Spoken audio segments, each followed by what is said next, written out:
Hello, my name's Duncan and I run Fishinguide Scotland. I'll be your guide today.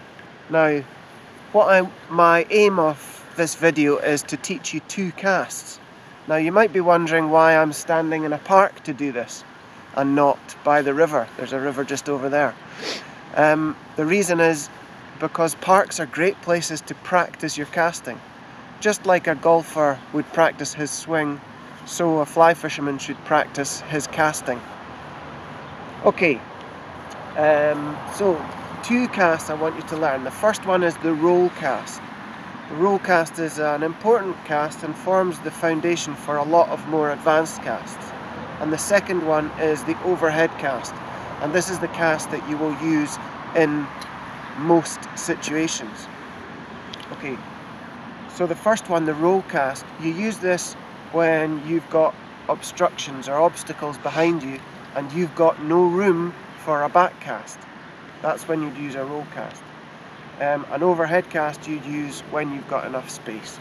Okay, and also when it's windy. Right, so first of all, the roll cast. In order to perform the roll cast, you need a rod, you need some fly line, and what I've got on the end here is just a little bit of fluff instead of a fly. This has got no hook in it, and especially when you're learning to fly cast, that's a considerable advantage. Okay, so roll cast.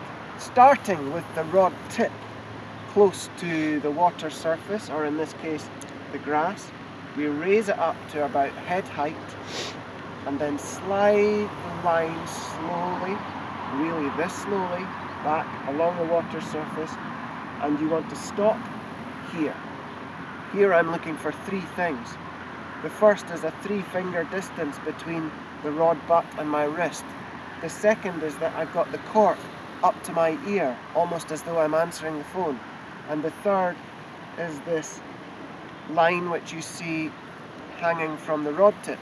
This is called the D loop, and the shape is important. Okay, if you imagine that the rod is the stem of a capital letter D, then this hanging line is the curve of that letter D. This hanging line will provide the weight for the cast. The D loop will provide the weight for the cast. And this line you see on the grass in front of me is called the anchor, and that provides the grip for the cast.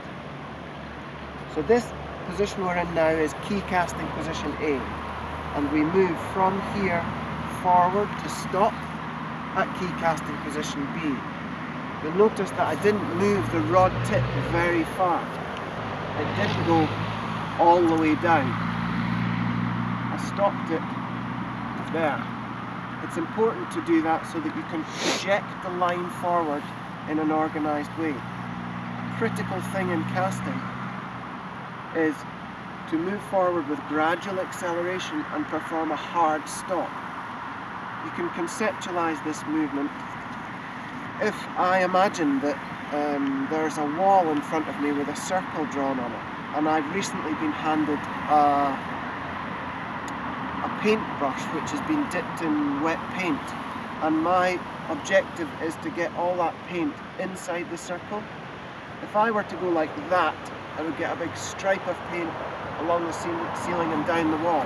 However, if I concentrate my power into the last bit of movement and perform a hard stop, I might just be able to concentrate all that paint into one spot.